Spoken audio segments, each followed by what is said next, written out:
Good evening, everybody. Welcome to another edition of Complete Sports Media's podcast. I'm your host, Darren Campbell, and joining me after a couple weeks off, a couple week hiatus, we finally get our regular Monday guy coming in, giving us great takes on the world of sports. So happy to see you back, buddy. Welcome back. We really missed you.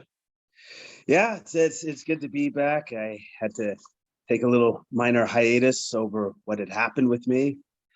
Fortunately, sometimes when you get into a car accident, some things can happen, like injuries. So I'm recovering now. It's going to be a while till I'm fully recovered, but at least I'm still here. And that's the most important thing.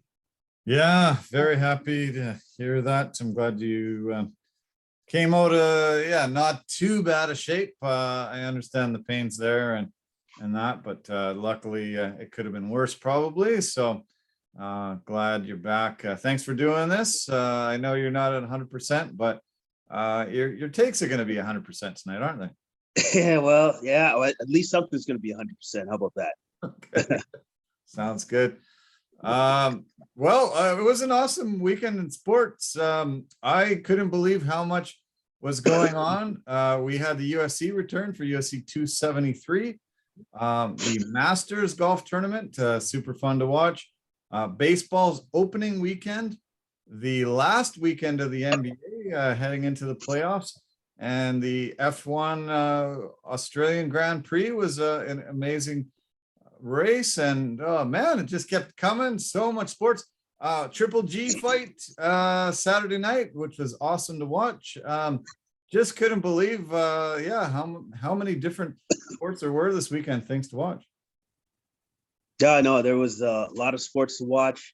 But the least of which was obviously the UFC that happened on Saturday, which I was definitely paying attention to. But actually pretty good. I quite enjoyed the event.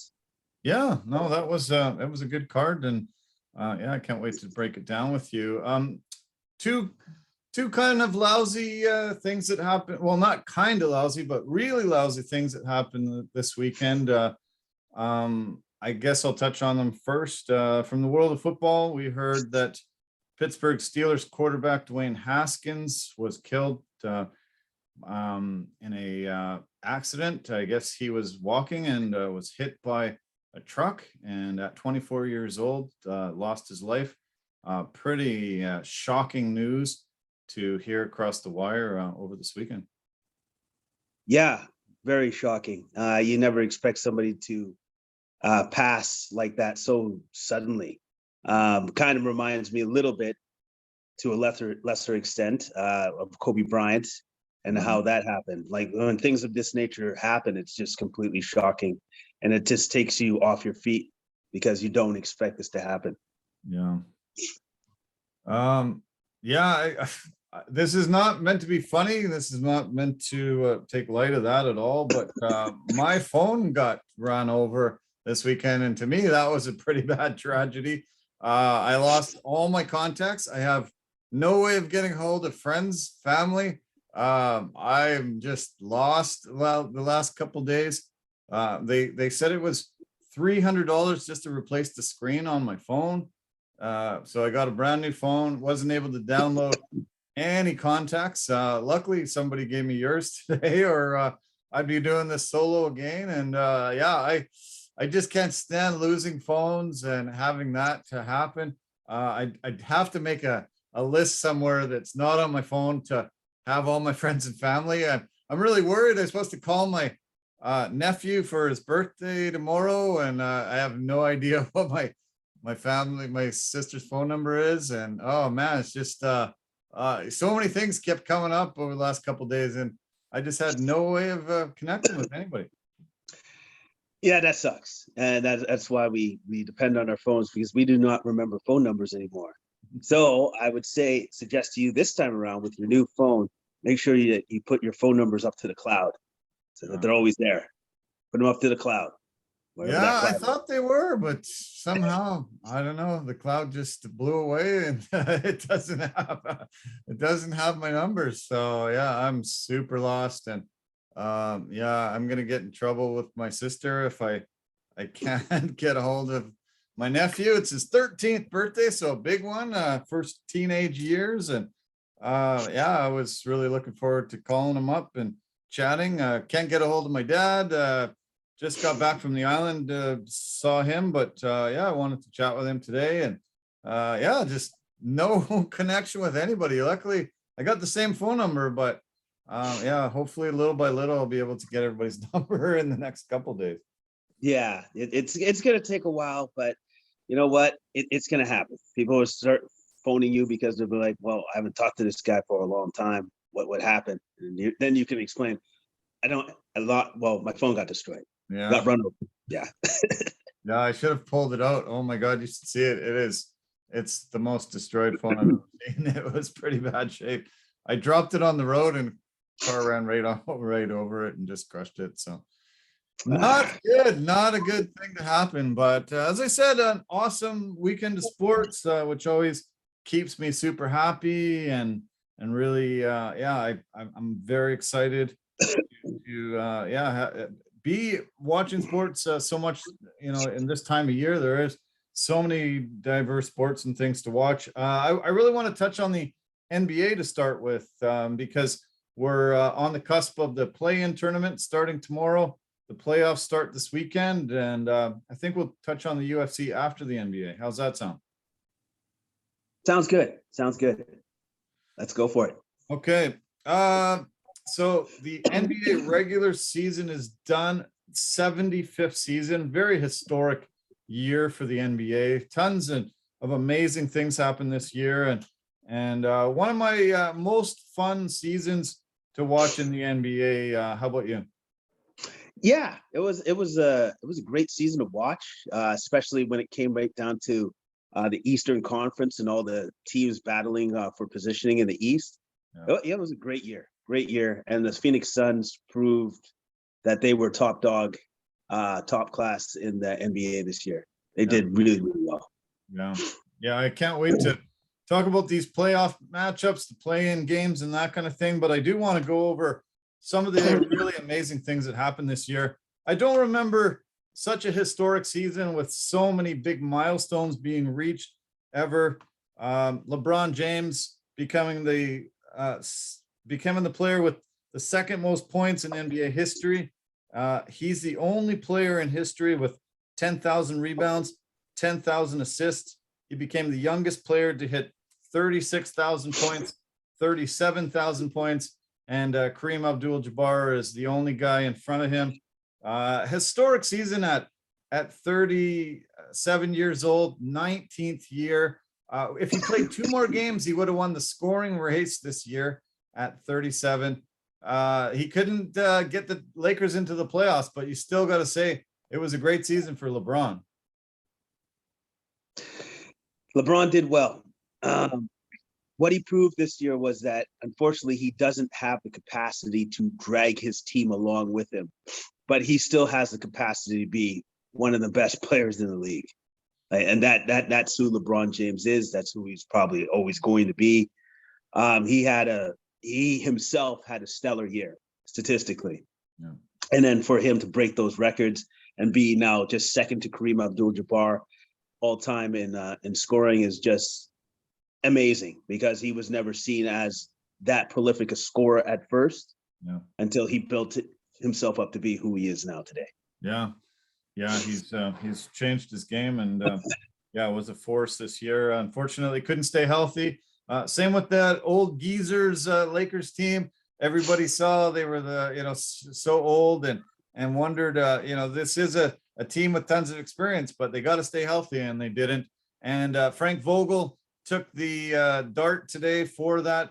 He was the fall guy and got fired. In the NFL, we always talk about Black Monday.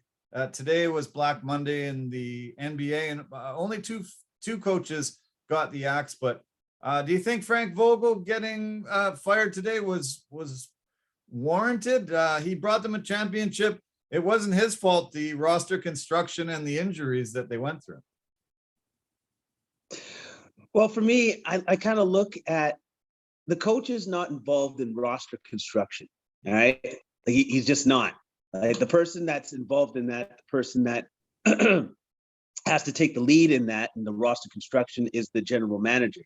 So the problems that the Lakers are having, I would put that on the GM more than the coach, because the GM was instrumental in putting that team together.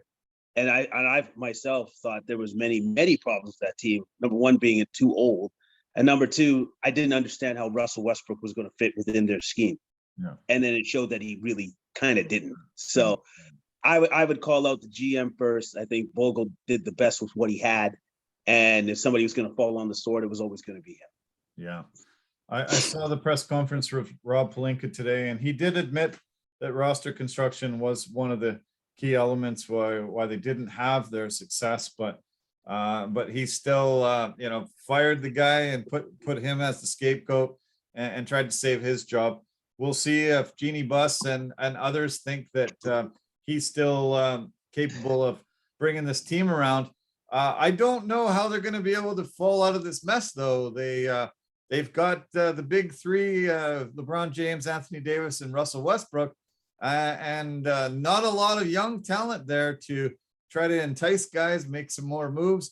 Do you think the Lakers are going to be able to pull out of this next year or even in a couple years? Unless they become up with some ridiculously great schemes for trades, no, because all of their young talent, all of their draft picks and stuff are gone. Yeah. Done. So, like that, the only way that they can maybe save themselves is by doing some really intelligent trades, which I still don't think is going to happen, because I don't know if there's a lot of pieces there that other teams want. Right. Do you think it's time to trade LeBron? He's talked about wanting to go and play with his son. He's not going to be a lifetime Laker unless the Lakers draft his son. Do you think it's time to try to get pieces for him and just blow this up and rebuild from what they can get from LeBron? It's always an option. And it's a possibility, but the possibility only arises if, I don't know if he's still under contract with his current contract. I'm not sure of that, because if his contract is up, then he'll just walk. But I don't think that's the case. I believe he's still under contract. So he'll be traded somewhere. But if you're going to trade LeBron, I'm pretty sure he'll probably want to say where he wants to be traded. Yeah. And then that would be the problem. If he's going to say a destination point, and then they're just like, well, I don't think we can get you there, then that's a problem. So yeah, I don't know what they're going to do. This is the salaries that they will have to pay next season. Russell Westbrook, $47 million. LeBron James, $44.4. Anthony Davis, $37.9. Horton Tucker, $10.2. Kendrick Nunn, 5.2. Stanley Johnson, 2.3. And Austin Reeves, 1.5. So those are the contracts. Those 7 deals are the ones they have on the books for sure next year. That pretty much puts them over the salary luxury tax already. And I don't know how they can pull this together. I think you got to blow it up. I think you probably got to get rid of all the big three and start from scratch. It's an absolute mess there. LeBron James had a press conference today, and he said, I didn't really consider this year a failure. And almost everybody that heard that had to be just flabbergasted by his delusional viewpoint of this, because this team was supposed to go against Brooklyn and face them in the final, and to finish that far down in the standings, not even make the play-in tournament, 16 games below 500. This was more than a failure. It was an absolute train wreck disaster. I would have to agree with you on that. There's a lot of things I agree with LeBron on, and there's some things I disagree with him. I would disagree with his assessment of how the team did this year. That's not a passing grade. That's a failing grade, because he didn't even make the play-in tournament. You didn't even make that, so that's no good. And once again, we talked about this before at the beginning of the year. Anthony Davis couldn't stay healthy. Yeah. Always thought that was always going to be a question mark, even when he came to the Lakers, even when they won. It's just like, well, I think it's only a matter of time before this guy cannot stay in the lineup. And this year proved it again. He couldn't stay in the lineup. I don't know what he's doing with his training or how he's taking care of his body, but maybe that's something that he should actually take a little bit more of a deeper dive into, because whatever he's doing is clearly not working. Yeah. Yeah, it's shocking how he has not been able to stay healthy pretty much his entire career. And yeah, it's been a disaster. Other than that title that they went on in 2020, this team has not been good with him there. Frank Vogel was 127 and 98 in his 3 seasons, won that 2020 championship, but he will walk the plank. I don't know who they can get though. Who can manage this team? Who can take over these 3 big alpha male guys and make it work? Do you know any NBA coach out there that can come in and do a good job with these guys? Is Phil Jackson going to come out of retirement and they get Phil and they get Phil again? Because I don't think so. Yeah, it's unfortunate, man. I think, to be honest with you, I think they might just hire within the group in their coaching tree and maybe get one of the assistants to come up to be the head coach and give him a shot, because right now, as I said before, with their roster construction, team's not very good. If I was GM, I'd hire John Tortorella. Oh, of course you would. Of course you would. You would want absolute chaos. That's what you would want. Yeah. You'd want absolute chaos. Yeah, well, I think that's what they need. They need a guy to come in and yell and scream and tell people upstairs, hey, you know, this is stupid. Don't get these guys, get these guys and we'll win. What the hell are you doing? Like, I don't know how, you know, it works with a guy that's just a yes man. Yes, LeBron. Yes, LeBron. You need a guy that's just going to flip out. He's going to come in. He's going to just make sure that everybody listens to him and does something better. Because obviously what LeBron thought would make this team better, getting Westbrook, was a horrible mistake. Well, it just didn't make any sense. No. It just didn't make any sense. Like, with the way that he plays, with the way that his game is, I just didn't see the fit between LeBron James and Anthony Davis. I did not see how that was going to fit. It was like putting a square peg in a round hole. Doesn't work. It just doesn't work. And I don't think that worked either. It just didn't work. Poor Westbrook. Westbrook's a phenomenal player, but yeah, when it just doesn't work and most people can see it, it's just never going to work. So Alvin Gentry was the other guy that had to walk the plank. He was just an interim head coach, never did get the full rank of full head coach. He replaced Luke Walton partway through the year. His record was 24-41 with Sacramento. And I don't know, that's another mess franchise that I don't know too many coaches that are going to want to run to that position. But yeah, 2 jobs open.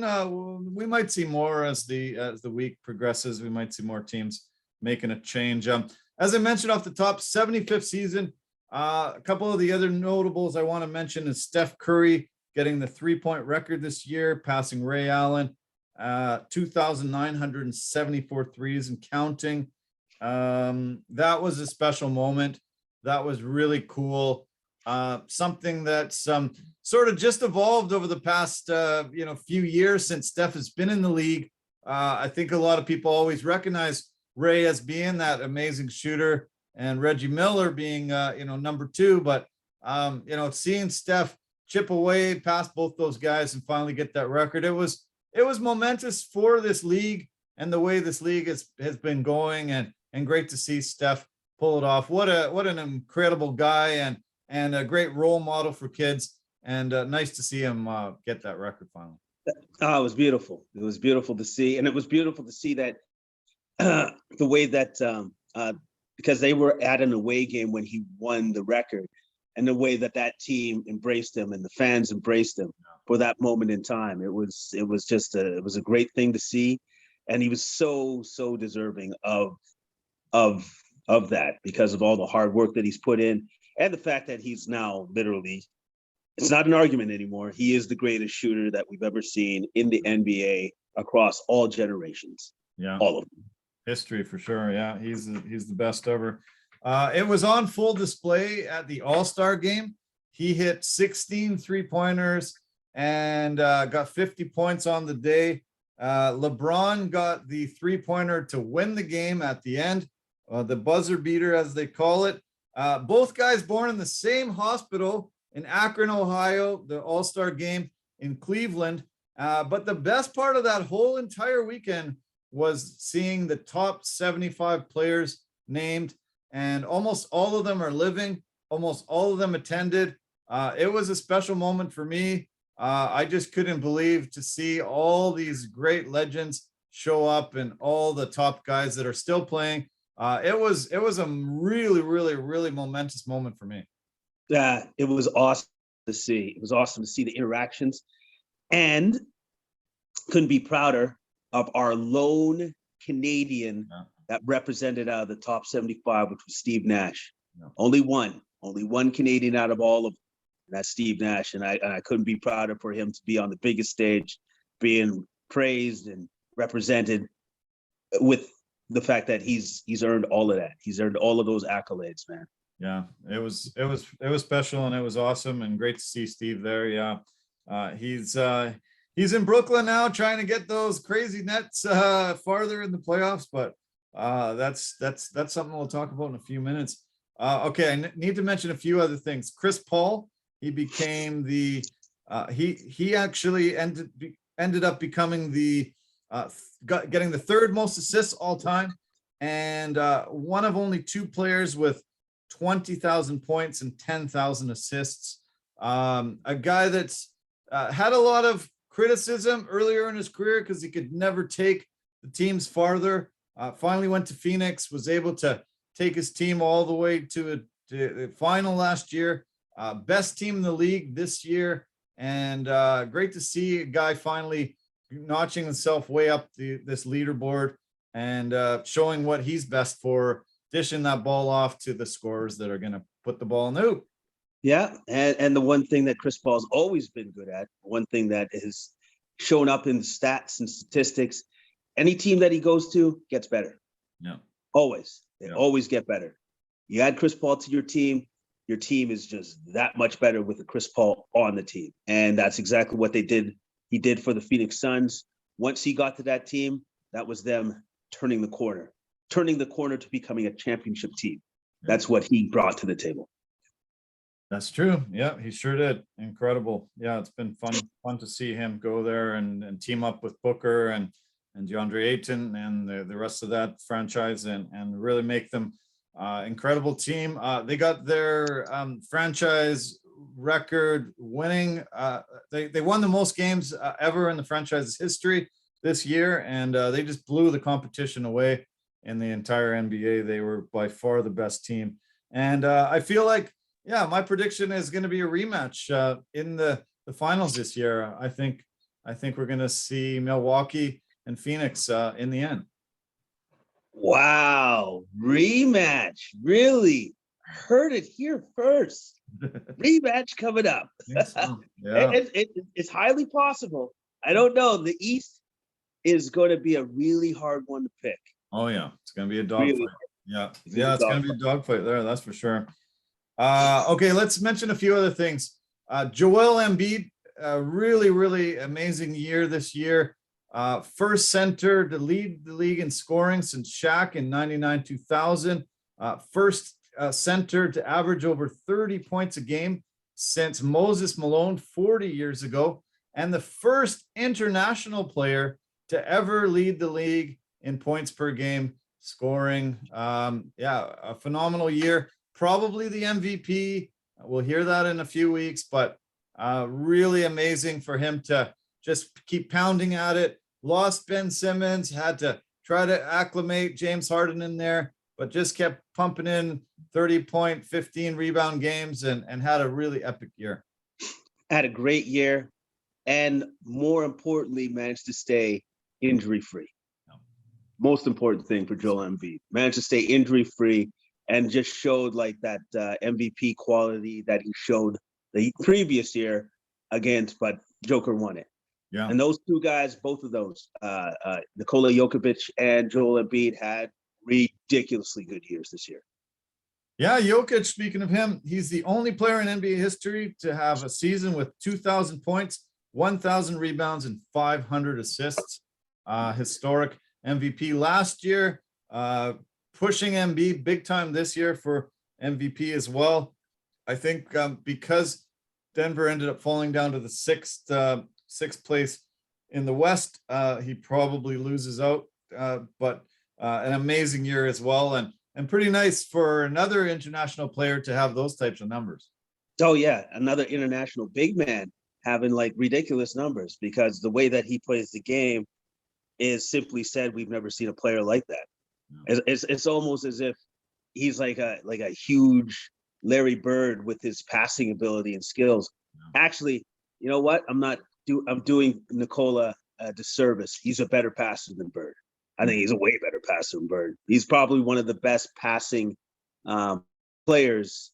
It's coming to the point where we might be one of the best passing players, period, that we've ever seen, regardless of position. Yeah, you're right. Yeah. Speaking of another amazing international player this year, Luka Doncic became the youngest player ever to record 40 career triple doubles. He tweaked his calf yesterday, and I think all Mavericks fans probably had a sleepless night last night waiting for the results of an MRI today, but supposedly it's not that serious. They think he will be ready for game 1 of the playoffs, and that was really good news, because if he goes, Dallas is done, but fun guy to watch, and I'm excited to see him in the playoffs again. Yeah, and the second half of this season, he really picked it up, and Dallas really turned it around for them, and they started charging up the West in wins and racking up wins. They're going to be a problem in the playoffs. Yeah. I mentioned Milwaukee as my favorite to come out of the East. Giannis this year became the all-time Milwaukee Bucks point leader, passing Kareem Abdul-Jabbar, who we mentioned leads the entire NBA in all-time scoring, and LeBron's chasing him down. Okay, there was a few other big notables. 4 guys this year had 30 plus points, 5 3-pointers, 5 or more 3-pointers in a game in 5 straight games. You can probably name the first 3. The fourth one might be tough. Do you want to take a chance on all 4, or do you want me to name a couple and you get the last 1 or 2? Well, I'm just going to go with 2 right now, I think, that I might have, which would be Trae Young, Steph Curry. Am I right? Steph Those Curry, 2? not Trae, not Trae, not yet, not the season. Oh, shoot. Steph's definitely one. Steph is definitely one, not Trae. All right.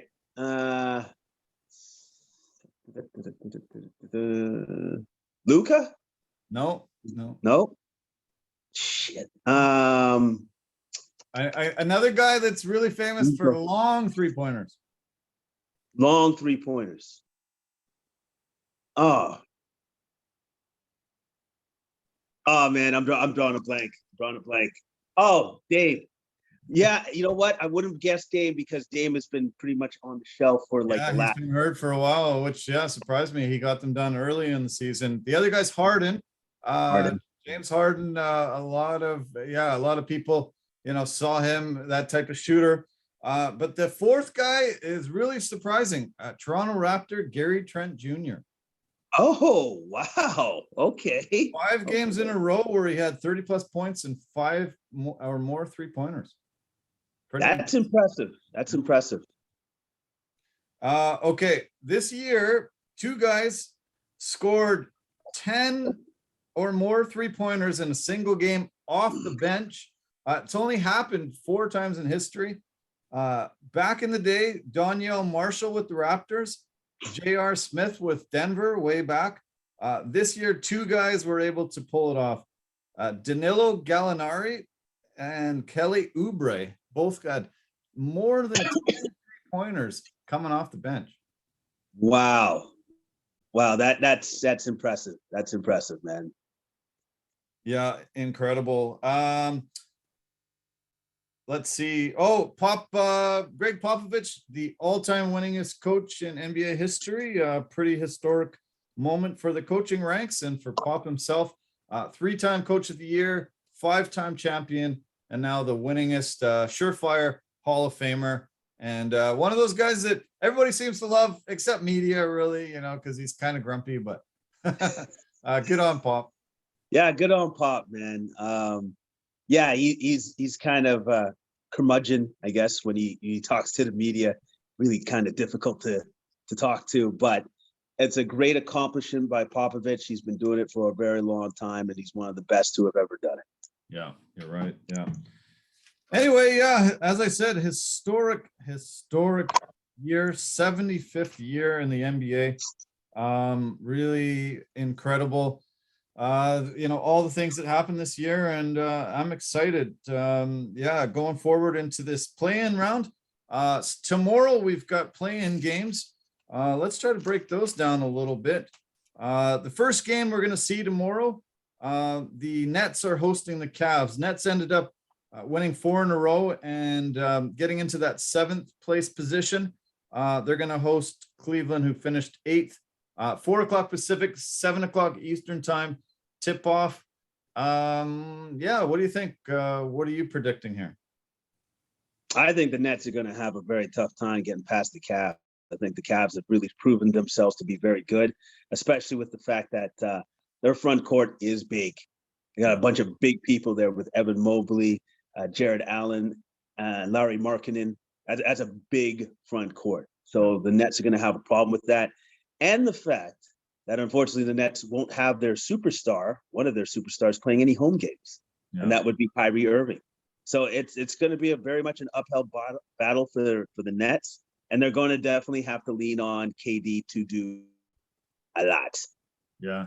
No, Kyrie's allowed to play now. They've allowed him to play home games, so he's back. Oh my goodness. Yeah.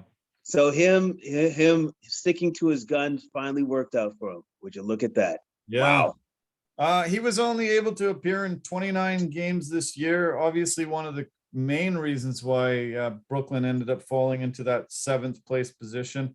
KD also missed 21 games with a left MCL sprain. James Harden decided to put on his fat suit for his 4th franchise and ended up walking his way out of town. And then in the trade that they did with the Sixers, they got Ben Simmons, who mysteriously came up with a back injury from not doing anything for nearly a year. And we haven't seen him on the court either. So it's been a mess there for Steve Nash's team. It's been pretty crazy there. But yeah, do you think with Kyrie, we got KD, we've got Seth Curry, Andre Drummond, a fair amount of good pieces there in Brooklyn. Do you think, you don't think they're going to be able to beat the Cavs? I think it's going to be hard. I think it's going to be hard because of just the dysfunction that team has faced all year. I think it's going to be actually a tall task for them to beat the Cavs. I really do. And the fact that their other superstar, the other part of their big three, hasn't even taken the court, and it looks like he's not going to be able to take the court at all this year.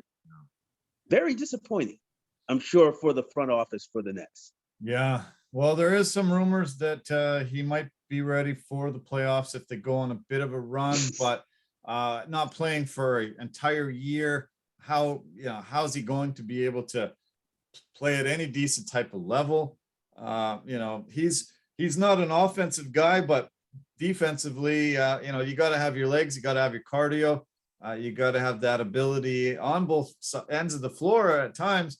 And he's just not appearing at all. It doesn't bode well for him, making any type of difference if he does. No, it doesn't, because the man hasn't played top level NBA basketball for a year. You just don't pick that up and be like, all right, I'm ready to go. I'm good to go. No, man, it's not going to happen like that. So I don't really know what he's going to provide, even if he can step on the court.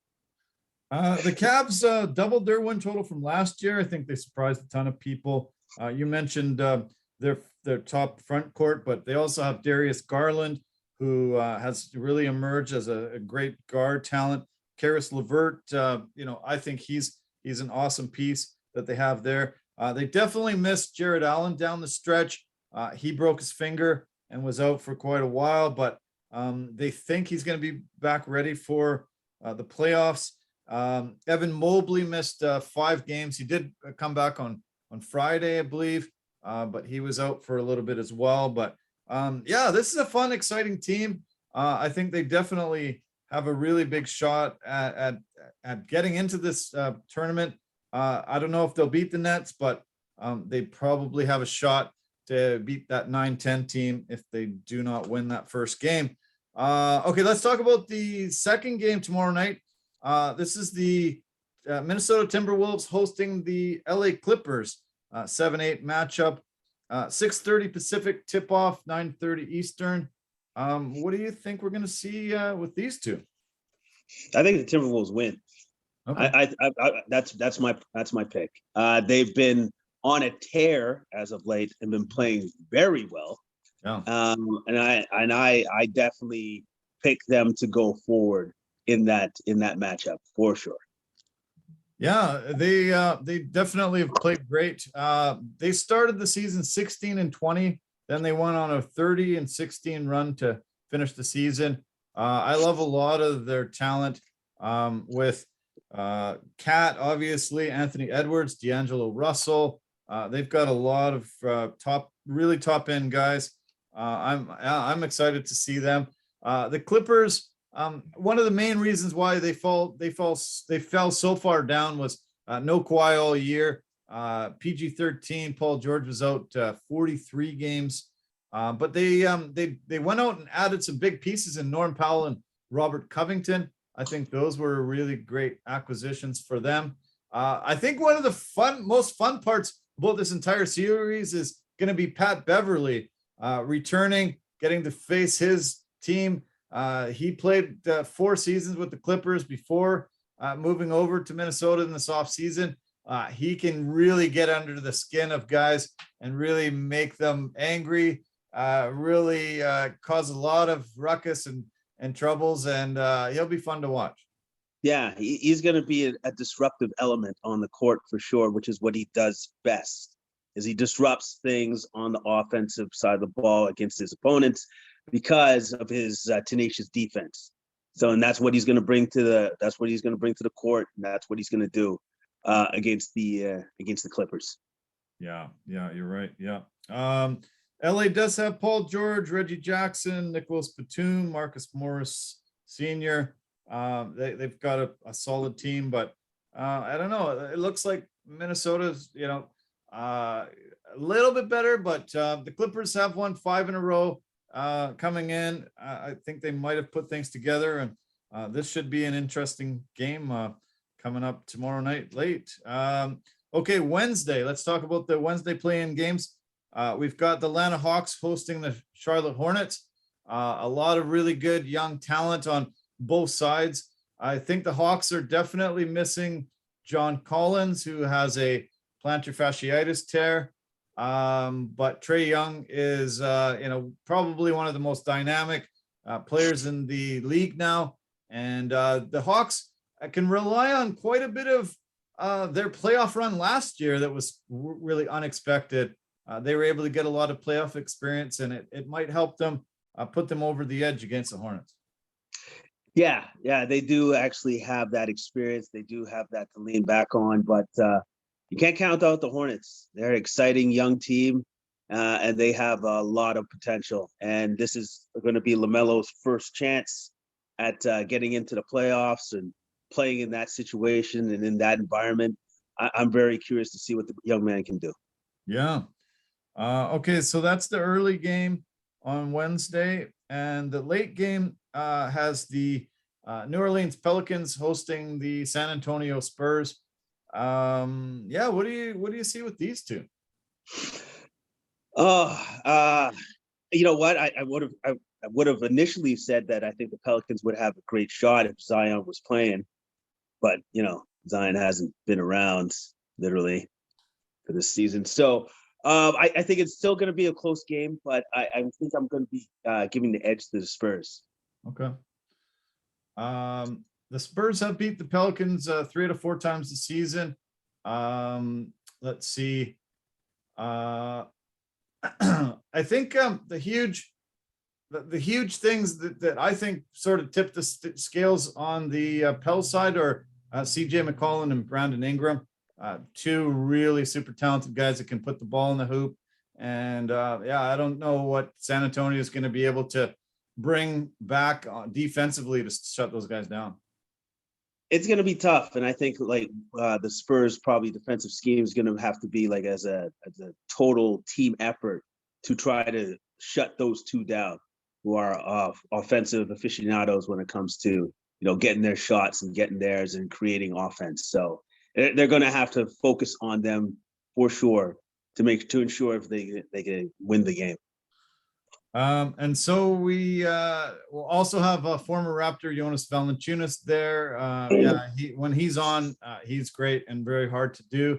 I heard today some of the Pelicans staff were saying that they might be going with a 9 or 10 man rotation, a lot more deep than the Spurs have. So that'll be interesting to see.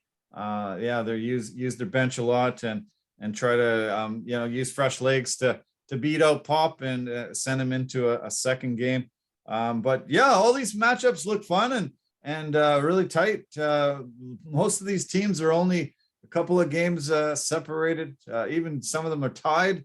They just won out on head-to-head matchups. But yeah, I'm looking forward to these 4 games over the next 2 days. Yeah, it's going to be great. It's going to be great to see some playoff basketball. It's always a good month in April. See some playoff basketball, see some NBA stuff. Yeah. Okay, so let's say out of the East, you think it's going to be who's ended up in 7th and who's ended up in 8th?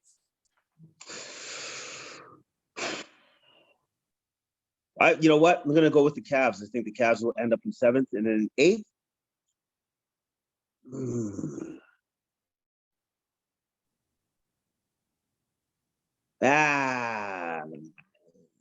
So maybe the Nets. Maybe the Nets. Okay. Maybe the Nets. I'm going to do that. Okay. All right. Let's turn to the West. Who you're predicting is going to finish 7th and 8th? Okay. 7th, definitely the Timberwolves. And then the 8th, I'm going to go with the Spurs. Okay. Great. Okay. Awesome. Okay, let's get into the matchups that have already been figured out. We've got the 4-5 matchups and the 3-6 matchups. There's games that already been scheduled for Saturday. The Mavs are hosting the Jazz. That's the 4-5 matchup in the West. What do you think out of this series? It should be a hell of a battle. I think it's going to be an offensive explosion. I think Donovan Mitchell has already shown us that what he can do in the playoffs and how he turns it up, and he's healthy this time around. So that's a good thing. That's a good positive for the Jazz. The only thing is, though, the Mavericks are definitely going to be picking on Rudy Gobert. Doncic is definitely going to be hunting for switches for Rudy Gobert so that he has him at the top of the 3-point line or whatever, draws him away from the hoop so that he can take advantage. And that's going to be something that the Jazz they're going to have to try to figure something out to combat that. Yeah, that's true. And obviously, as I mentioned earlier, Luka's strained calf. His status is uncertain at this moment, but they do have this whole entire week to rest him up and get him ready. That is the first game on Saturday. Early start, 10 a.m. tip-off here on the West Coast, 1 o'clock in the East. The second game goes at 3 o'clock, and that's the hometown Raptors.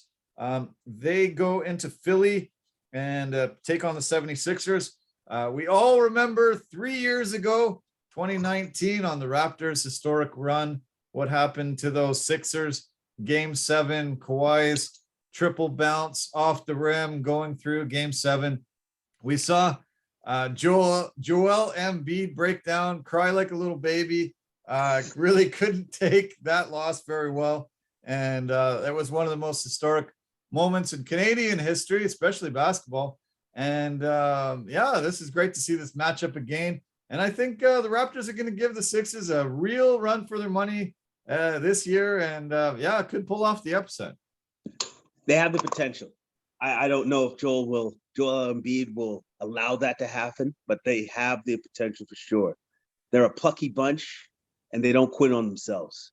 So this is going to be actually a very tough series for the 76ers. I believe they do have the capacity to get past the Raptors, but it's not going to be easy. The Raptors are not going to make this this particular series easy for the 76ers. Raptors have been playing so great lately. They've been on such a run. They are looking like one of those teams that's been able to figure it out. Perfect way to end the season, just on a really good run. And Scotty Barnes, probably rookie of the year. Pascal Siakam has come all the way back. We've got Fred VanVleet, Gary Trent Jr., OG Anunoby has had a little bit of a down year, but he's the guy you can count on to pull out some really big games. Great bench. Nick Nurse has been really using this team and using it as an experiment, and it's worked out quite well. It's been very fun to watch.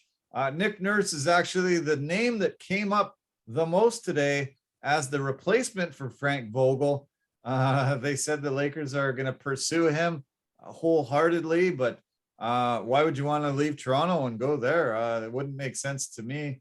But at least I guess it's flattering that they realize how good of a coach he is and how good he could do, be anywhere. Yeah, he's literally he's like the mad scientist in the NBA when it comes to his coaching schemes and stuff. He is incredibly intelligent, and he knows his player personnel and where to put them in spots so that they can succeed. Yeah. So I would have to say that he'll probably take a look at it, especially with how much money that the Lakers could possibly offer him. Yeah. But I think he actually understands the position he's in Toronto, which is a very good position for him. Okay, we've had a guest here on the podcast a couple of occasions. Barry Grant Jr. He does a podcast out of New York called the All Even Podcast. You can find it on Complete Sports Media. He's been on a little hiatus lately, but huge Lakers fan. But one of his segments, he does Dummy of the Week, and he said it's the greatest segment in sports. I always hear him yell it out. Always wait for it every week and try to hear it. The Dummy of the Week here on the Complete Sports Media Podcast for the one and only time, maybe Dummy of the Week. But Matisse Thybulle gets my Dummy of the Week. Matisse decided that he wasn't against vaccination, so he went and got a shot. But he thought that one shot was good enough and didn't pursue a second shot. That makes him not fully vaccinated and unable to travel across the border and play for the Sixers against the Raptors. And that's a huge blow for the Sixers, a huge win for the Raptors because he's one of their best defenders. He will not be able to play in the games in Toronto, games 3 and 4, and possibly if the series goes on, game 6. Really foolish that he didn't know, didn't find out, didn't talk to anybody, didn't get that vaccination done. He's not like Kyrie that doesn't want vaccinations. He just got one shot, but that does not allow you to cross the border from US into Canada or Canada into the US. And so he's not playing. That's amazing that he missed something that important. No. Because that's kind of important. And especially with the fact that it's been on the news for 2 years, and he never picked up the fact that you need two shots, man. You need 2 vaccination shots. You never got that part. You never got the memo. Okay. Yeah. Right. Wow. Like he seems like an intelligent guy, but I'm wondering what happened. How did he miss? How did none of the Sixers, notice it either? It's so bizarre that this is happening. And I'm hearing that there's a couple of players on the Celtics that also are unvaccinated, Jaylen Brown and Al Horford. And if they would have lost the game on Sunday, they had a chance to play the Raptors. But they made sure that they won so that they couldn't play the Raptors because they would be losing those 2 key pieces if they had to play a series against the Raptors too. So this isn't the Raptors going, hey, we can mess up the rest of the teams. This is health authorities that are making these rules across both sides of the border. And these guys are not gonna be able to play if they face the Raptors. So a big coup and a big win for the Raptors. But I just can't believe that Tybalt could make this mistake, and so could the Sixers.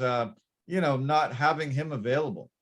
Well, I don't know. It's surprising. It's surprising to me that, and because I'm sure they've had team meetings in the beginning of COVID saying, you got to get to 2 shots of this, and then I don't know. There's TV and there's news, and it's been on for a long time. So unless this guy has been like, I don't know, maybe he doesn't live in a house or a cave, he just goes home to a cave. I have no idea how he doesn't know that you need 2 vaccination shots. I just don't know. Yeah, shocking, very shocking, and I don't get it, but I guess it helps our Toronto Raptors, and hopefully they can take out the Sixers and move on forward. It's always great in Canada when the Raptors go on a run. It really becomes more of a basketball city in Toronto. Country Canada gets the support behind them. That 2019 year was the first time basketball was more popular than hockey in the country. More people were watching the NBA playoffs than the NHL playoffs, and it was fun for a huge basketball lover like I am. Oh yeah, no, it was great. It was a great run. And it's encouraging for me, since I'm a huge lover of basketball, to see that the sport is gaining influence in our country, and the fact that our top end talent that's now entering the NBA draft is being represented in the upper echelons now of the draft. And that's just a testament to how far we've come within our basketball programs here in this country. Yeah, you're right. Yeah. Okay, so there's a triple header on that Saturday. The 10 a.m. game, the 3 o'clock game, and then there's a 5:30 game. Golden State Warriors are hosting the Denver Nuggets. Obviously, all Warriors fans are hoping that Steph Curry can return. He's missed 12 games, and the Warriors were only 6-6 in those 12 games. If he plays, they've got a big advantage there. If he doesn't, Denver probably is able to take it out. Steph, Clay, and Draymond were only able to play together 11 minutes this entire season. So that's not good. Klay Thompson is playing some of the best basketball of his career right now. He actually got 30 plus points in 3 straight games. And I don't know if I believe this. I don't know if you'll believe this, but that's the first time in his career that he had 3 30-point games in a row. Pretty bizarre, but good to see him playing well. Hopefully Steph can come back and they've got the full squad to face Denver. Yes, exactly. Hopefully Steph comes back. They have their full squad. And surprising that is his first time, Klay Thompson, of doing that. But the thing that I was never worried about was that he would get back to that level that he was always at. Back to his Hall of Fame level. I was never worried about that. I just knew that was going to take him time. And it looks like it has now happened.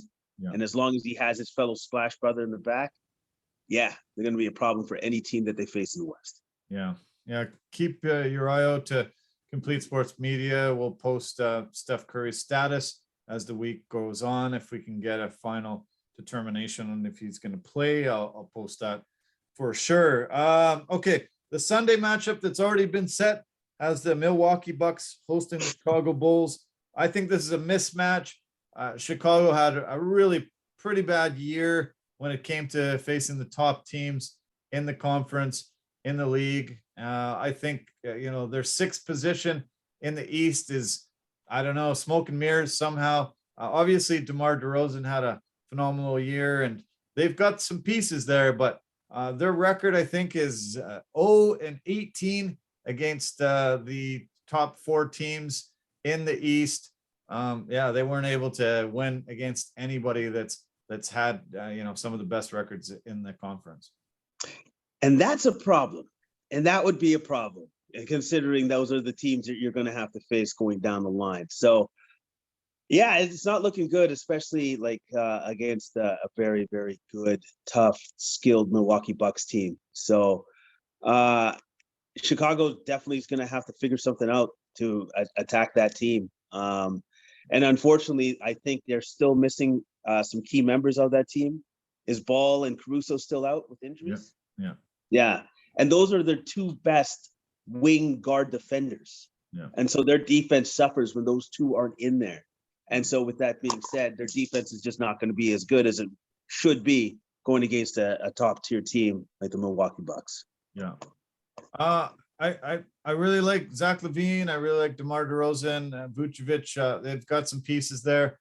I think that this year is not their year. The big three for Milwaukee with Giannis, Drew Holiday, and Chris Middleton, I think stomped them. I call for a sweep in this one. I think it's going to be over fast, and I think Milwaukee will be waiting for the other series to finish. Okay, so you predicted the Heat. You predicted the Nets to finish 8th, and that would mean it would be a battle between Miami and Brooklyn. I think Jimmy Butler playing as he did on their run in the bubble, super key and crucial for Miami. But Miami had a really fantastic year, finished top of the East.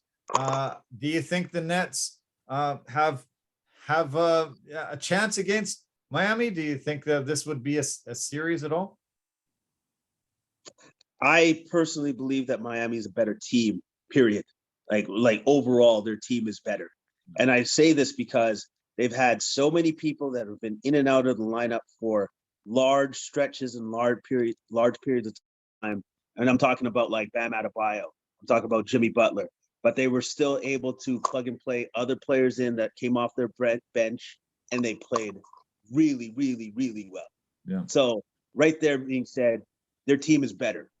Now, for the Nets to beat them, that would mean that KD and Kyrie would have to go God mode numerous times in that series for them to win. And I don't think they have it in them, to be honest with you. Yeah, I agree. The other hypothetical series, if the Cavs do finish in that 7th position, they'd be facing Boston. I think Boston has been able to figure out that Jaylen Brown, Jason Tatum thing that a lot of people didn't think could work. They've become very amazing defensively. They seem to really be playing great basketball right now. And I think, if it's Cavs or Nets or one of the other teams, I think Boston wins. I think Boston wins too. Boston has been one of the best teams second half of the season, bar none. They've been fantastic. They've been great. And they seem to have figured it out, especially on the defensive side of the ball. Yeah, definitely picking Boston. If Boston ends up facing the Nets, I think Jason Tatum has to be better than one of the big two. He has to have bigger games than KD or Kyrie, maybe being the top player in the series. I think Tatum's output is very, very key for Boston having success against Brooklyn. Yeah, I agree with that. I think, and then Tatum has that capacity. He can definitely be the best player on the court at any point in time. Okay, let's just talk about the West matchups. You said that you thought the Spurs would make it in the 8th position. That means they face the Suns. Is that a sweep? Yes. Yeah. Sweep. Yeah. Like they don't even. It's not even close. Is that a sweep? Is that a sweep? No matter who falls into that 8th position. Yes. Out of 4 teams. Okay. Yes. All right. Okay. Grizzlies had a phenomenal year. Even they were something like 21-2 without Ja Morant, but this team has looked solid all year and been able to really put together a phenomenal season. You say the T-Wolves are that team that you think are going to fall into 7th. This seems like a mismatch too. Do you think the T-Wolves can make a series out of it if it's them? They have the possibility to make a series out of this. I think Memphis still wins the series, and I think the T-Wolves could make it interesting. I think they definitely win 1 game, maybe possibly 2, but I believe that Memphis definitely wins this series. because they got a great young team, and they're going to have a great young team for a long time. Cool. Okay, well, I can't wait for tomorrow. We got some games. Luckily, both of us are not working, and we can just take in a lot of basketball action. You're kind of on the shelf at the right time, aren't you? I guess so. I guess if I want to look at it like that, it's like, yeah, I watch a lot of basketball now. So, yeah, for sure. Yeah. We watch a lot of basketball. Yeah, it's going to be great. Going to be fun. So, yeah, I can't wait to see how your predictions turn out. And as these next few days come together, Saturday, we'll see how the playoff matchups emerge. And yeah, this is going to be a great year. Like you said, the East is really stacked, phenomenal. Lots of teams all tightly jumped together. Hard to predict, but I think we're going to see some phenomenal basketball. And yeah, I'm excited. This is my favorite time of the year for the NBA. And yeah, it's going to be great. Let's move on to UFC 273. They had the big fight card in Jacksonville, Florida. We had two title fights on the docket, but there was a fight that happened before those two that ended up sort of blowing everybody else out of the water. They got the most press. Khamzat Chimaev against Gilbert Burns seemed to be what everybody talked about before and after.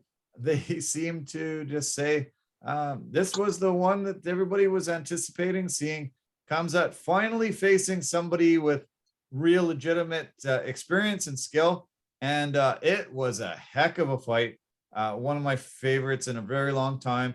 And good to see Gilbert Burns give him such a run from his money. He even knocked him down once. But Khamzat proved that he is a legitimate contender in that welterweight division. And yeah, it was a phenomenally fun fight. Great fight. They fought each other at every position.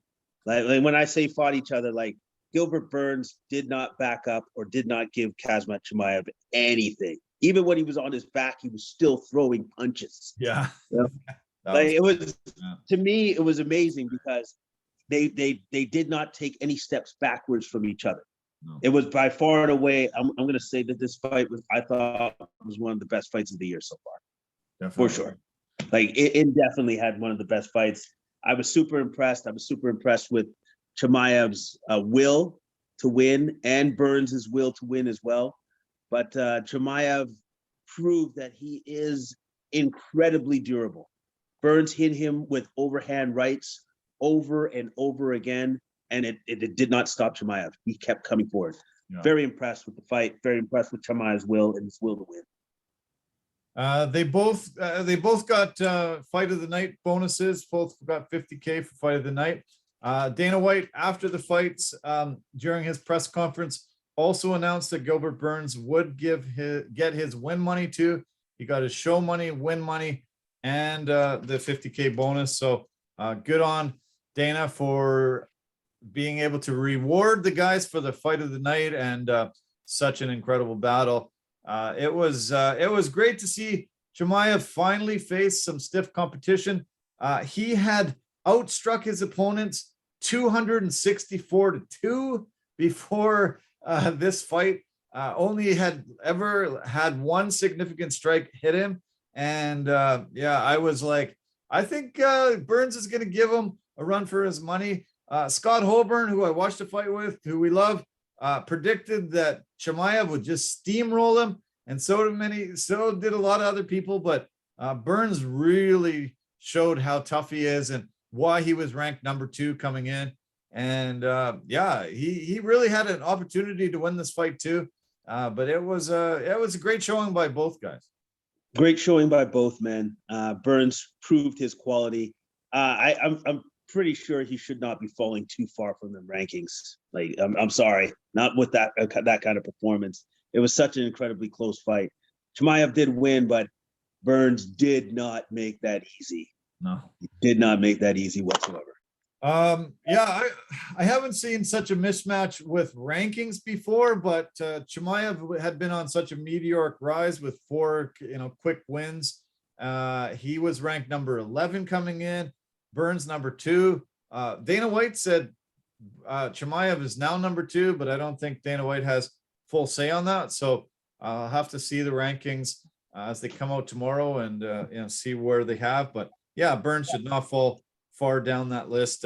If Chimaev ends up coming in 2, maybe Burns is just down to 3. But what do we see Chimaev doing now? Do you think they're going to put him against Colby Covington? Do you think he's going to get a shot at Usman already?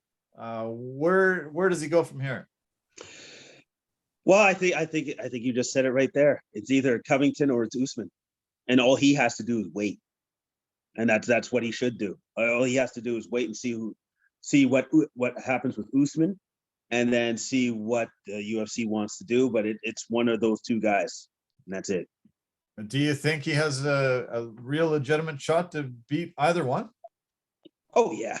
Oh yeah, I think so. I'm super curious to see who's the better wrestler between Covington and Chimaev, to be honest with you, because they can make that into a wrestling match, and I do not know who's the better wrestler out of those 2, because like I know that Covington definitely has an engine that never runs low, but so does Chimaev. He proved that against in the Burns fight, so that would be a spectacular fight. Yeah. Only thing that's a problem with that fight, though, is that Covington probably would not have a chance to fight Usman because, he's already lost to Usman twice. Yeah. Yeah. So we'll see what they put together. We'll see what happens with Burns and how quickly he can come back. But to me, that was fight of the night. As I said, it got all the publicity before and after, even though there was 2 title fights on the card. This was actually the 600th event in UFC history, kind of a historic moment. One of the media guys mentioned that to Dana. Dana wasn't aware of that, but 600 live UFC cards have been held now in the history of the sport. Wow, that is a lot, and that's a milestone. That's a huge milestone considering where the sport started. Considering that I think it was Senator McCain called it human cockfighting, to now it being a legitimate sport the way it is and where it's been built to. Now it's worth billions upon billions of dollars. Yeah, they've come a long way. They sure have. And I think they still got a long way to go. I think it's going to be the most popular sport in the world eventually.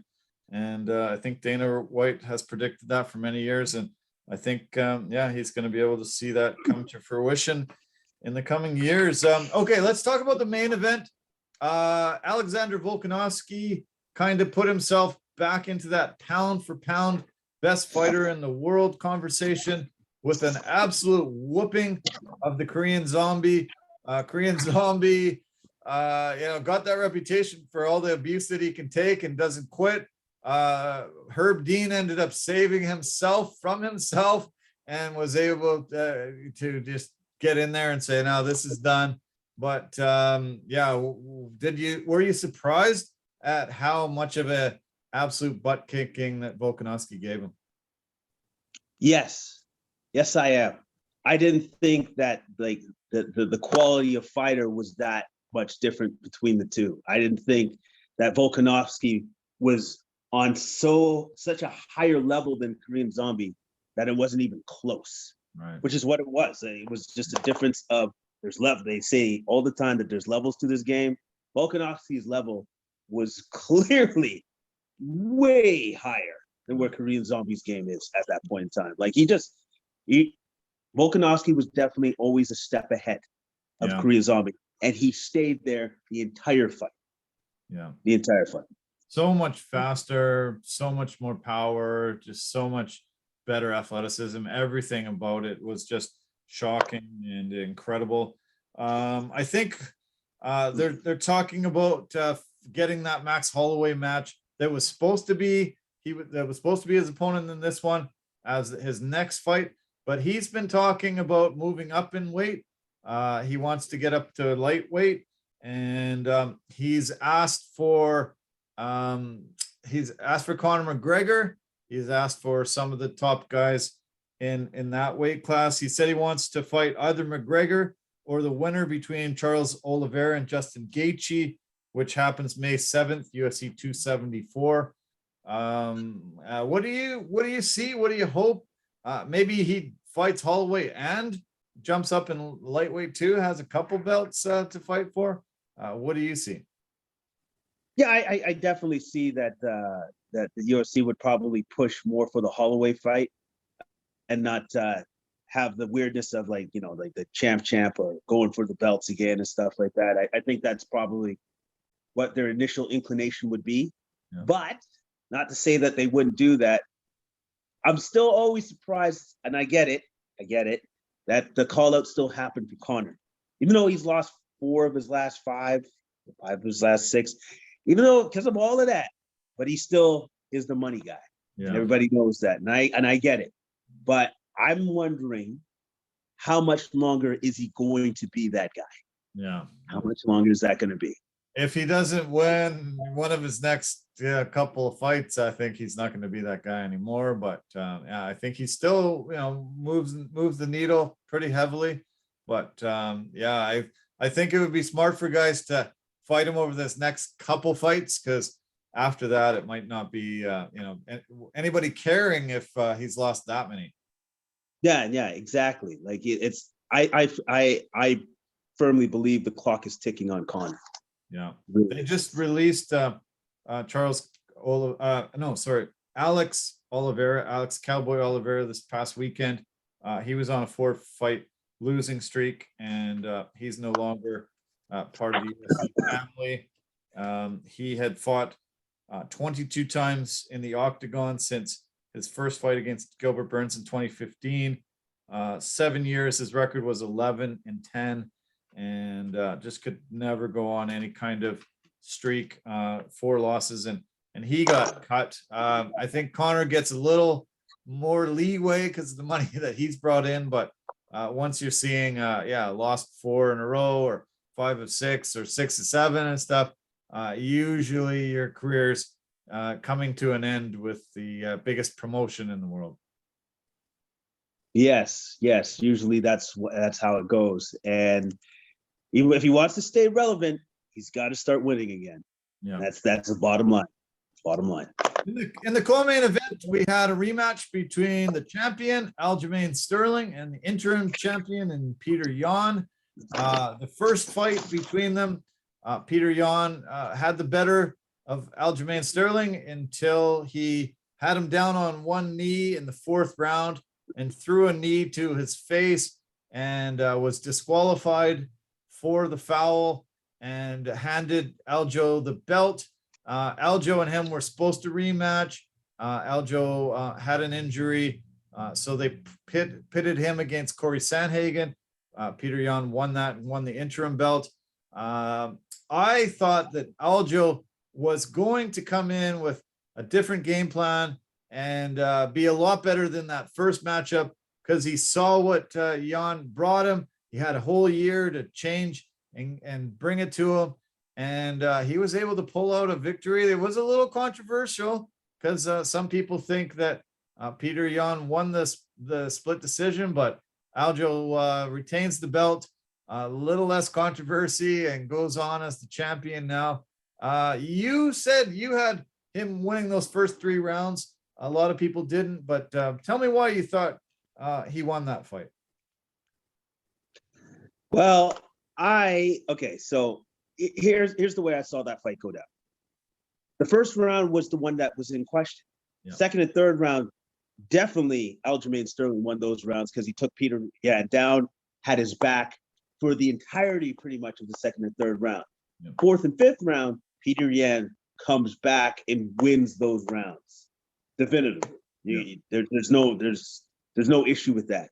So the question mark was the first round, which was the feel-out round. Yeah. I gave it to Aljo because he was busier. Okay. He was busier because of the volume of kicks that he was throwing, and that's it. It was still a feel-out round. It was nothing more than that. And so with what the judges saw on their scoring card, then they gave the first 3 rounds to Aljo, and that's why he won the fight. But it was close, man. And usually when you win those 2 last rounds, the 4th and 5th round, usually you win the fight. Yeah. Usually. Didn't Yeah, happen. usually the judges are swayed by those last couple rounds, and yeah, you go out with a bang, and usually you get the call. I think there was some people surprised. That first round was really tough to call. I think some people were thinking it was Jan, but two judges predicted it was or called it Aldo 3 rounds to 2. There was 16 media members that were polled after, and only 2 had it for Jan. The other ones had it for Aljo 3 rounds to 2. And actually, 14 media members had 10-8 round for Aljo in one of the rounds, the second or third round at 10-8. So they had given him such a big advantage in one of the rounds where, like you say, he pretty much took him down, had his back, and was trying for submissions the entire time, and Jan was not able to advance his position, and Aljo really definitely showed how superior he was in those 2 rounds. Yeah, he did. He definitely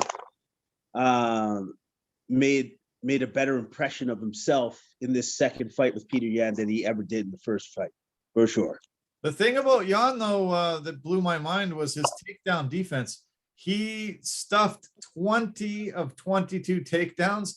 If Aljo gets one more takedown, it's not even close to a controversy. He's got this fight hands down. But for Aljo to only get 2 of 22 takedowns and still win the fight, pretty miraculous.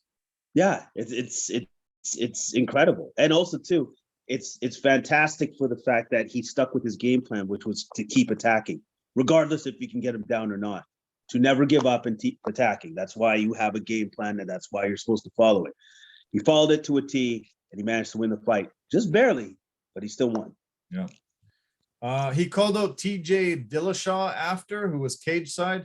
I think I already heard Dana White say, yeah, we're going to probably make that fight. What do you think about that one? Well, I guess as long as TJ can keep clean, no peds or anything else or whatever else he was taking there. But yeah, I like the call out. I think that's going to be a very, very exciting matchup and a very exciting fight. I think it's a great fight, great matchup, man. I think the UFC had him there to, sort of hype that up. But also, I've heard some rumors today about Jose Aldo being the guy. TJ's still got some type of nagging knee injury that he's dealing with. So what about Aldo and Aljo?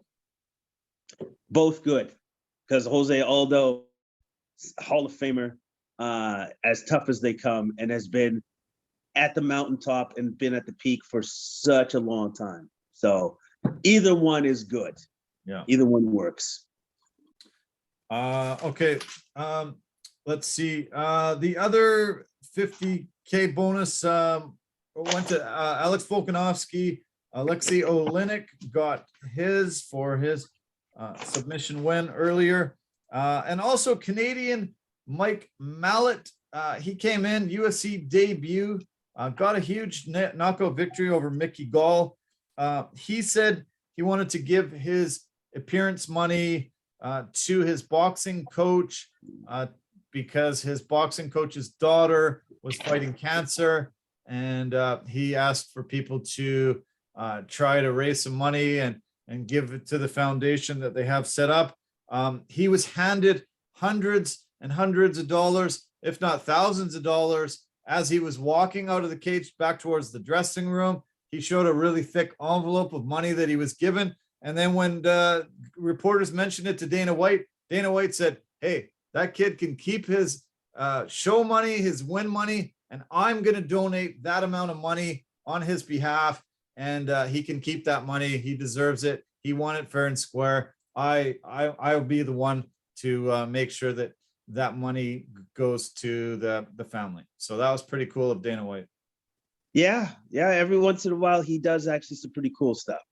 And then that's as good as it gets. Like, first off, for the man to say that I'm just going to give my show money anyways, that just shows his character, number one. Yeah. And it was great that Dana White just goes, you're just starting out. You need money as well. So I'll take care of that. And then that's pretty cool. Yeah. Great to see another Canadian come in on his debut and get a big victory. We were mentioning, in the group I was watching the fights with on the weekend that there's not enough top end Canadian talent right now in the UFC, and we're sort of lacking after we had a lot of cards here. We had George St. Pierre, obviously one of the greatest of all time. We had a lot of guys, but lately we haven't really been turning out guys that are near the top and ranked UFC fighters. Yeah, it's almost like we've hit like a low. I don't want to say it's a decrease in talent, but right now we just don't seem to have the superstars that we once did have in this sport right now. Like it's almost like we're lacking a little bit of superstars. But with the rise of people like Kazmat Chimaev and people of that sort, we're getting there. We're getting back to a place where we're used to just seeing superstars all the time. Okay.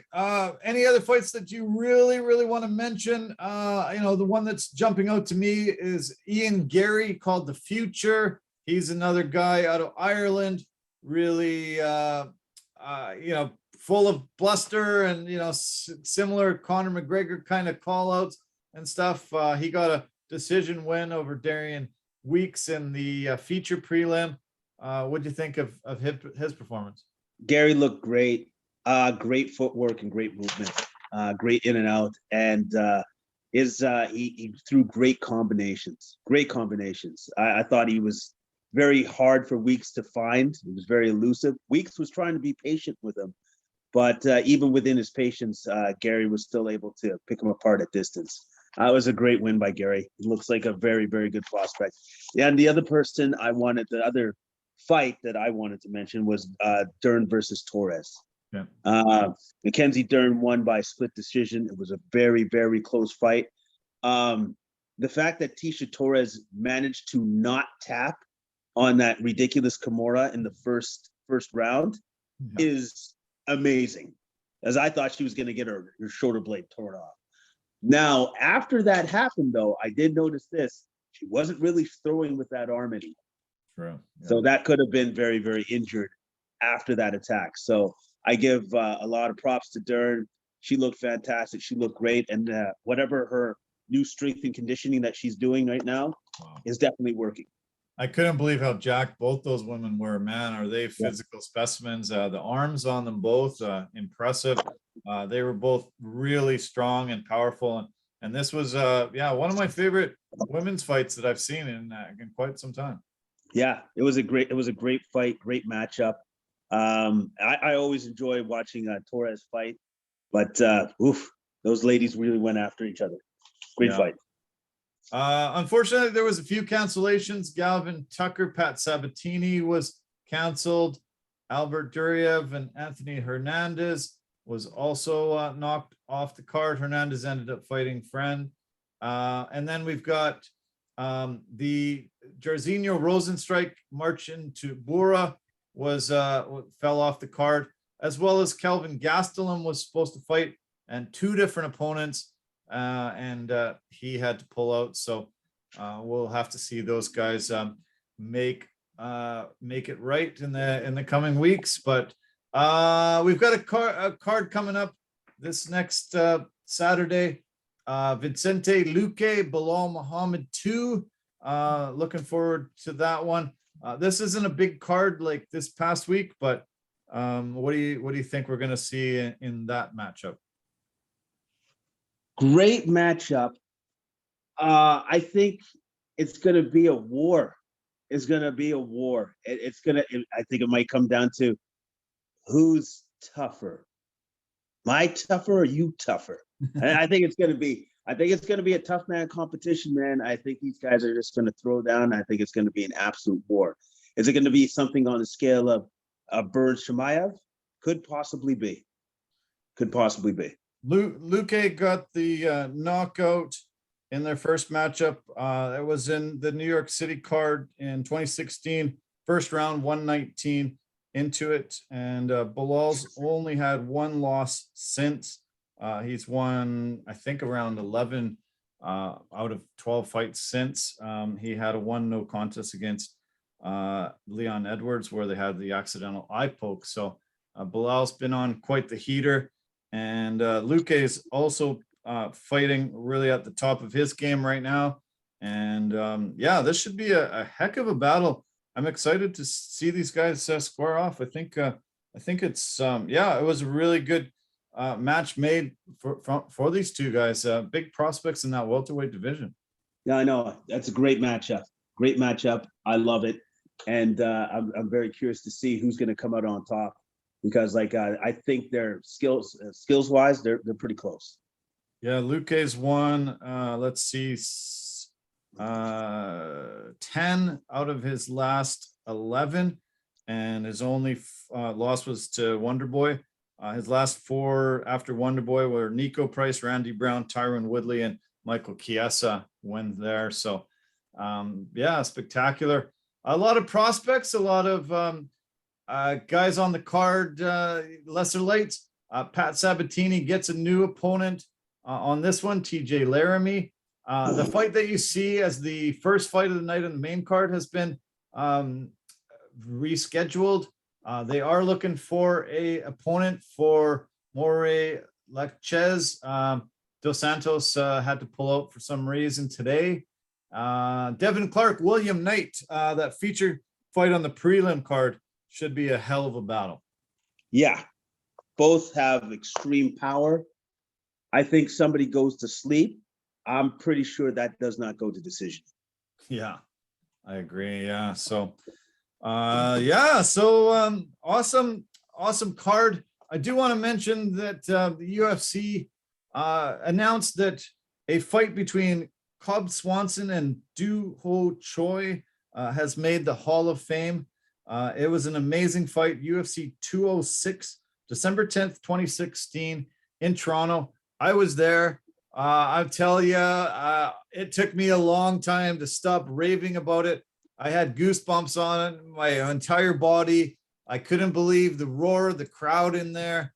It was one of those knock them down, drag them out battles that, you know, both guys I was hoping would get their hands raised, because they both put it on the line there. It was one of the best fights I've ever seen live, and it was really cool to see that it made the Hall of Fame. Go watch it. Any of the fight fans that haven't seen that one, I recommend it. One of the best battles ever, and I'm really excited that it made the Hall of Fame. Yeah, it was one of those fights where both competitors were pushing each other past their limits. Yeah. That's what that fight was, and it's always amazing and fantastic to see just how much the human body can endure, because both those men endured a ton of punishment. Yeah. Yeah. I was thinking he was going to get Korean Zombie 2 moniker put on him. He was called Superboy. I've never seen Cub Swanson in a boring fight. He's been always one of my top favorite fighters. And I decided I was going to make a trip to Cuba. And on the flight plan, it was stop in Toronto, be able to stay there for a day or two and get to see the UFC, and then move on to Cuba. And had a hell of a trip to Cuba, but I'm so glad that I was able to coordinate it and get to go to that card. It was one of those cards that yeah, I'll remember for many years. It was a lot of fun, and I you know, I got to see one of the Hall of Fame fights live. It was great. Yeah, as I said, I can't say enough of how fun that was to witness live. And when you see a fight where it's a battle like that, the crowd starts roaring and roaring and roaring, and it becomes almost deafening. It's incredible. Yeah, because it's amazing to see, because you get swept up in the emotion of the fight. The crowd is not immune to that. And then on top of that, if you put on a performance like that, like those two men did on that particular night, yeah, it's supposed to be praised, because it's amazing. I remember that I hadn't seen some fights back east in a while at that point. It had been a couple years, and I forgot how late they start. Main card starts at 10 p.m. Eastern, and this was pushing into 1 o'clock in the morning, even later. The main event was Max Holloway and Anthony Pettis, and Max Holloway ended up knocking him out with 10 seconds to go in the fight. And so it was pretty crazy how late it was, how those guys back east have to endure these really, really late nights to watch the UFC pay-per-views. Yeah, well, but you know what? Then they get rewarded with performances like that. Yeah. So it's like a little bit of a give and take. But we on this side of the world, on this side, on the West, love the fact that it is what it is. Yeah, So, it's a lot earlier. Yeah. Listen to the people that were on the card as well. As I said, Holloway Pettis, Donald Cerrone, Matt Brown, Tim Kennedy, Kelvin Gastelum. Then we had, and then there was some really good fights on the prelims as well. We had Nikita Krylov against Misha Serkinov, Canadian. Olivier Aubin-Mercier, Canadian, beat Drew Dober. And there was a couple of fights that fell off the card that was brutal, but Lando Venata beat John McDessie on the card. There was a bunch of Canadians on the card. The only fight that fell off that really disappointed me was Daniel Cormier and Anthony Rumble Johnson were supposed to fight on that card, as well as Rashad Evans was supposed to fight Tim Kennedy instead of Kelvin Gastelum. But that Cormier Johnson fight just got canceled last minute. It was really too bad. Yeah, it would have really put him over the top with that fight. Yeah. But regardless, great card. Yeah, great card. Okay, the world of combat sports. Let's just turn to boxing as we finish off this. Triple G won his fight in Japan this past Saturday. Gennady Golovkin was able to get 2 of the middleweight belts at 147. 9th round stoppage of Ryota Murata. It was a heck of a fight. Murata won, I think, rounds 2, 3, and 4, possibly even round 1, and was really seeming to take it to Golovkin with great body shots and a lot of relentless attacks. But Golovkin turned it around in the 5th round, was able to really put it on him. And when he knocked him down in the 9th round, Murata's corner threw in the towel and said their fighter could fight another day. It was a hell of a battle. Did you see any of the highlights? Were you able to see some of this fight? No, unfortunately, I wasn't able to see any of the fight, but I think I did hear of it just briefly on the internet when I was kind of going through. And well, Triple G did it again. He's done it again. Like he's still Triple G. He's still incredibly durable. He took that guy's best shots and was able to come out on top once again. Yeah. His record's now 42-1-1 with 37 knockouts. He's 40 years old, so it doesn't have long to go, but beat a young prospect like that who was 16-2 with 13 knockouts. Pretty impressive. He now holds the IBF and WBA belts, and they set up this 3rd trilogy fight against Canelo Alvarez, as long as Canelo can beat Dimitri Bivol May the 7th. That really hinges on having this trilogy fight between them. I hope it happens. We don't have to wait too much longer. As I said, May the 7th, that fight goes down. Canelo's record is 57-1-2 with 39 knockouts, and Bivol is undefeated at 19-0 with 11 KOs. I sure hope he can get this victory and we get to see a 3rd fight. As I said, Golovkin's 40 years old now, but I still look forward to those two fighting against each other. Yeah, so do I. I definitely do. And now when I think about it, there's a very real possibility that Golovkin could retire after that fight. If that fight does happen, that he's going to go out with a bang. He said, "I'll fight the best guy, and then that'll be it." Yeah, could be it. Yeah. And this coming Saturday, Errol Spence Jr. takes on Yordenis Ugas. I'm really looking forward to that fight. That's the Cuban guy who ended Manny Pacquiao's career. It was supposed to be Errol Spence fighting Manny Pacquiao. Errol Spence had to have surgery on a detached retina and was unable to fight. So they found a late replacement in Ugas. Ugas shocked the world and beat Pacquiao, sent him into retirement. Now Errol Spence will face him, and yeah, that should be a heck of a battle. Yeah, that should be a great battle, great matchup.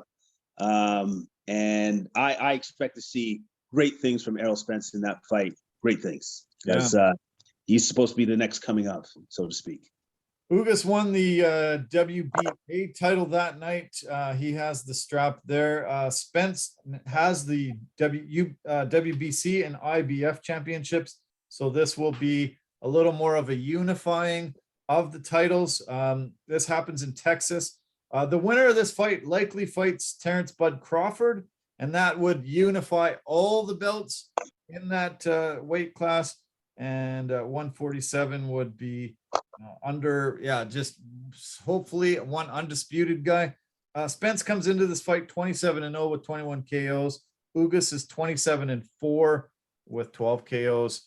I can't wait for this one as well. I'm going to definitely tune in and be hoping that Spence wins this, because I'd love to see him and Crawford fight. Yeah, that's the fight that everybody wants to see. That's the fight that all boxing fans want to see. They want to see the best of the best go at it. And those two, at that point in time, if Errol Spence gets past Ugas, would be both undefeated. Yeah, that'd be pretty cool. Pretty awesome. Yeah, so, man, it's fun. I missed you. I'm glad you were able to come in. I had to do it solo last week, and it was a lot more challenging. Nice to be able to talk to someone and get their takes and have a discussion. It was fun, man. I hope you enjoyed it as well. And enjoy the basketball this week, and USC coming up next Saturday. Yeah, man, it was good to be back in the saddle. And I am definitely going to be enjoying watching some of the playoff basketball and some of the boxing coming up this weekend. It's going to be fun. Okay, man. Cool. All right. Well, take it easy. We will talk soon. Take care, man. Bye for now. All right. Bye-bye for now. Okay. Wow. That was fun as always. We're pushing an hour and 40 minutes or something like that. Wow. Pretty crazy how fast time flies. Thanks for sticking in right to the bitter end. As always, I want to thank our partners and sponsors. Anchor.fm, the easiest place to make a podcast. Phenomenal at posting on multiple platforms for us. Really recommend, if you want anything to do with podcasting, just connect with Anchor.fm. Verbero, the hockey equipment and apparel company, industry leader in technology, performance, and value. And as always, the V350 stick is a must-have for any hockey player in your midst. I want to mention Pampas and Possibilities, designers of West Coast beautiful things for your home. Just call them up and have them come in and spruce up your home. They do an amazing job. As well as Forever Living, the aloe vera company for health and beauty products. Fully recommend them. And you can purchase all of these products on our website. They will give you some discounted rates when you get the products through us. So appreciate your support. Thanks, everybody. And if you are listening, if you are watching, please call me, send me a text. I don't have anybody's number, so I'm sort of twisting in the wind out here.